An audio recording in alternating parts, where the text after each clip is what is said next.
SER Podcast. Hola, soy Ángeles Barceló. Estás escuchando Las 7 de Hoy por Hoy, un podcast diario de actualidad para estar informado en menos de 20 minutos. Escucha el episodio de hoy. Hola, muy buenos días. Lo primero a esta hora es situar dónde está lo peor del temporal de lluvia, nieve e incluso granizo que ha caído durante la noche en varios puntos del país y sirve como mapa la situación en las carreteras. DGT Alfonso Martínez, buenos días. Buenos días, Ángeles. En este momento por nieve hay un total de 29 vías y puertos de montaña afectados en todo el país. De la red principal hay 3 con dificultades, todas en nivel verde, es decir, transitable con precaución. La A1 en varios tramos, en Burgos, en Aranda de Duero y en Segovia, en Honrubia de la Cuesta, en Ávila capital, en la A50 y en Segovia, en la AP61, en el Espinar. Las otras 26 pertenecen a la red secundaria. Está intransitable en Granada, la A395 en Monachil y prohibida la circulación a camiones y articulados, y son necesarias las cadenas o neumáticos de invierno en otras 19 carreteras y puertos de montaña de la red secundaria. Lo peor lo encontramos en Asturias y Castilla y León. Hay previsión de nieve en gran parte del país. Desde la Dirección General de Tráfico les insistimos, consulten la información meteorológica antes de salir a la carretera y, por supuesto, Ángeles, no olviden llevar cadenas o neumáticos de invierno. Recomendaciones desde la DGT, muchísimas gracias. El martes empieza, como ven, pendientes del temporal y pendientes también de Cádiz. José Luis Astre, hola. Hola, buenos días. Esta mañana he convocado una manifestación que no será solo la protesta de los trabajadores del metal, sino a la que se van a sumar los estudiantes. Estamos en el 8º día de huelga después de que esta madrugada fracasara también la negociación entre la patronal y los trabajadores. Antonio Montoro, de UGT, a su salida de la reunión de la noche. No hay acuerdo. Nos vemos convocados de nuevo el miércoles a las 11 de la mañana. Así que, por tanto, la manifestación sigue para adelante y seguiremos con los piquetes informativos y con la huelga. En paralelo está la polémica por la tanqueta que ayer sacaron a la calle los antidisturbios. La delegación del Gobierno justifica que fue por evitar males mayores, mientras dentro del Ejecutivo Podemos ha hecho saber que ha pedido explicaciones a Interior sobre el terreno en San Fernando. Manu Sola, buenos días. Buenos días. Y la tanqueta está preparada al inicio de la carretera que da acceso al astillero de Navantia. San Fernando no ha tenido que intervenir como ayer. Tampoco ha habido aquí cargas policiales ni se han incendiado barricadas. La policía impide la acción de los piquetes, que se limitan a aplaudir cuando algún vehículo se da la vuelta. Con todo, la mayoría están entrando, pero hace unos minutos se producía el primer incidente. Un trabajador daba una pedrada reventando la luna trasera de un autobús con empleados de Navantia, provocando que un furgón con antidisturbios fuese tras los autores del incidente, que han huido hacia la barriada. Tensión creciente aquí, pero sin altercados, como tampoco hay a esta hora en el resto de la bahía, que amanece en su 8º día de huelga y en víspera de esa gran manifestación que va a recorrer la avenida principal de Cádiz desde las 11 de la mañana.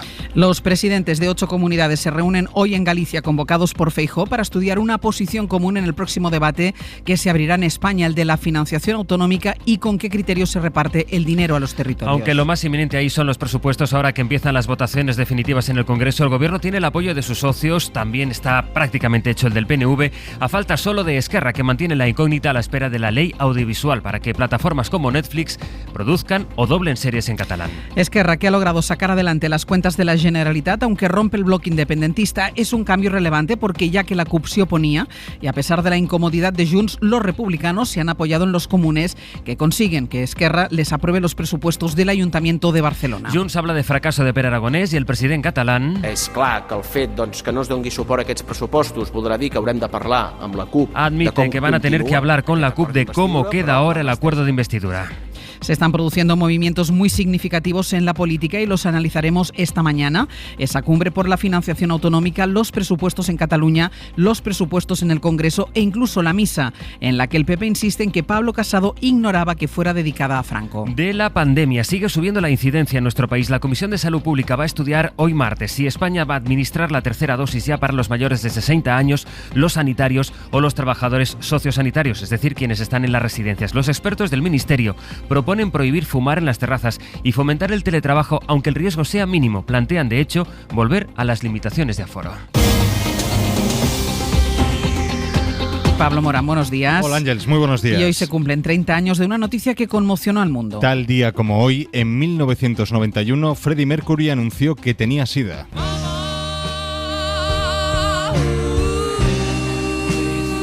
Fue en un escueto comunicado publicado en The Guardian en el que confirmaba los rumores que venían circulando desde hacía tiempo en la prensa y en el que pedía apoyos para combatir esta terrible enfermedad. Lo mantuvo en secreto hasta el último momento porque Mercury murió solo un día después de publicar este comunicado, convirtiéndose en un icono en la lucha contra el VIH.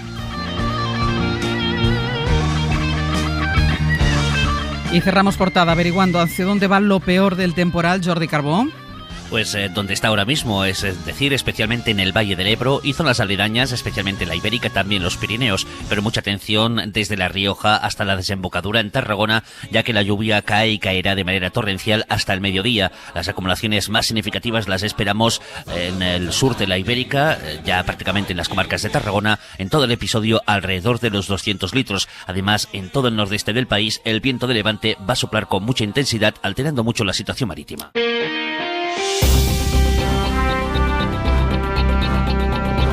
Somos absolutamente conscientes de que esta lucha no ha terminado y seguiremos, por supuesto, tomando las medidas que sean necesarias para mantener los niveles de seguridad que tanto esfuerzo nos ha costado conseguir. Así hablaba Pedro Sánchez este lunes, coincidiendo con otro repunte de la incidencia en España, que ha subido 20 puntos de golpe este fin de semana. Hasta los 132 casos por cada 100.000 habitantes. La tasa de positividad de los test supera el 5% y ese es un indicador de que puede haber transmisión comunitaria de nuevo. Las comunidades en peor situación siguen siendo Navarra y Euskadi, donde los jueces han rechazado la propuesta del gobierno vasco para implantar el pasaporte COVID. Otras 3 comunidades esperan la decisión de los tribunales. De momento, Sanidad sigue descartando regular el uso de este certificado ante el criterio dispar de los jueces. Mariola Lourido. Algunos tribunales vuelven a frenar los planes de las comunidades autónomas. Se lo han denegado en el País Vasco a Urkullu y en Aragón aprecian una posible inconstitucionalidad. De momento se han avalado el pasaporte para el ocio nocturno los jueces de Cataluña, Baleares y Galicia,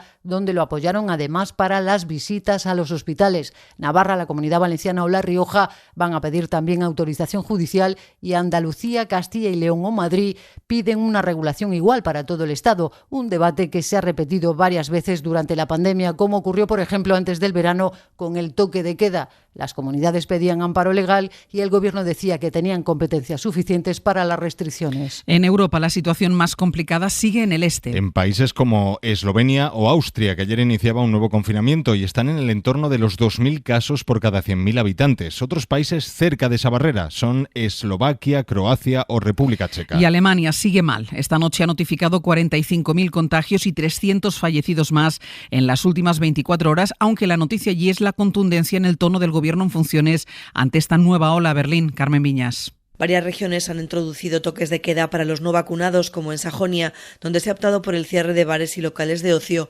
además de cancelar todos los eventos públicos. La región soporta una incidencia de 1.000 casos por 100.000 habitantes. Mañana se sumará Baviera, donde cerrarán los bares y los restaurantes solo abrirán hasta las 10 de la noche.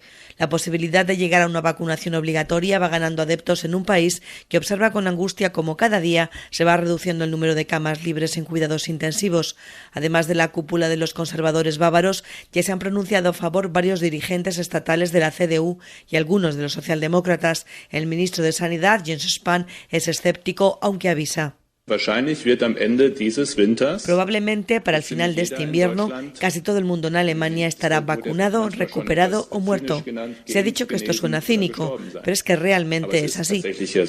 La canciller en funciones, Angela Merkel, ha dicho a los líderes de su partido que las medidas que se están tomando ya no son suficientes. Según los medios alemanes, Merkel considera necesario unas restricciones más severas. La ampliación del uso del pasaporte COVID está provocando también comportamientos más que peligrosos. Italia investiga la proliferación de las llamadas fiestas COVID para contagiarse, convocatoria que invita a los jóvenes a contraer el virus intencionadamente para obtener así el certificado obligatorio para disfrutar del ocio nocturno.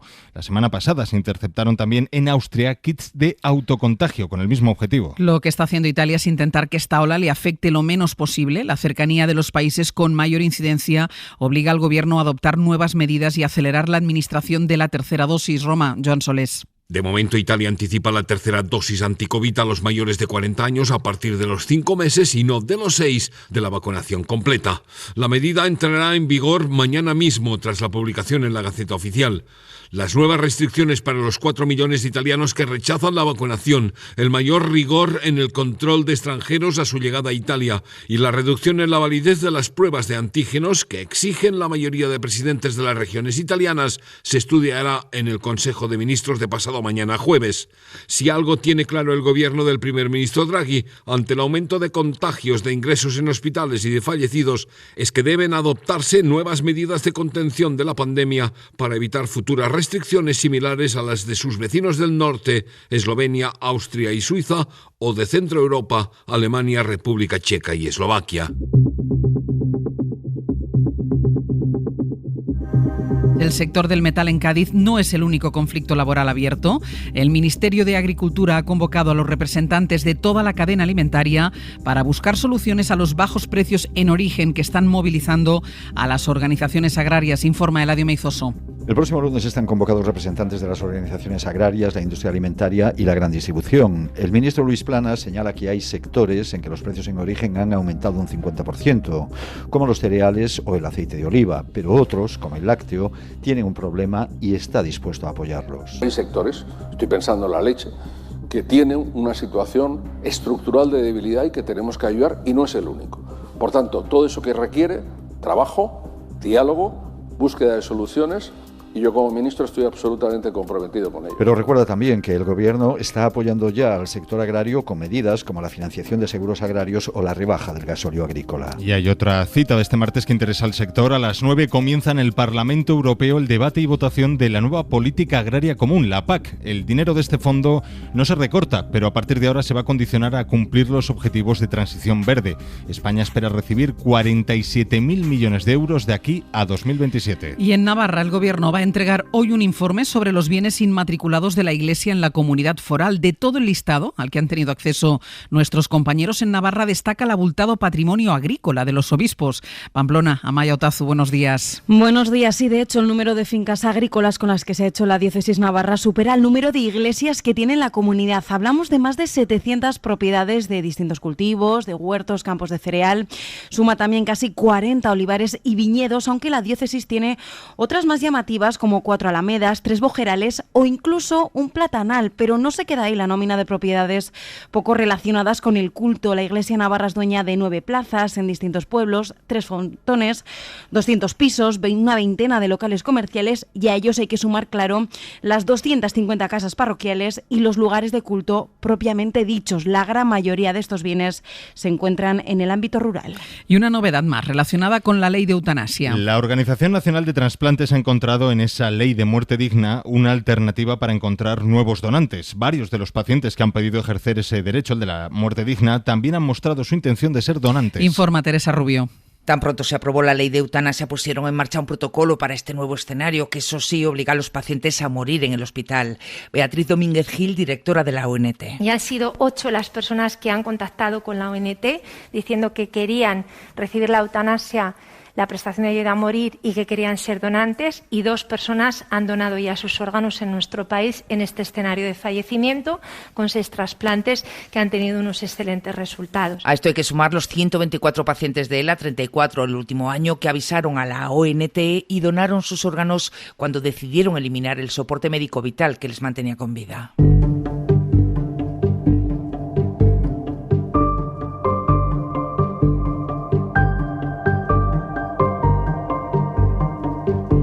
Las autoridades estadounidenses descartan el móvil terrorista en el atropello masivo del domingo por la noche en Wisconsin durante un desfile de Navidad. La prensa apunta que el autor de los hechos estaba escapando de una pelea cuando arrolló a los participantes de la marcha con un todoterreno. Eliana Ayala. El acusado se llama Darrell Brooks, tiene 39 años y efectivamente la policía cree que huyó con el coche después de esa pelea y que terminó en la calle del desfile atropellando a la multitud.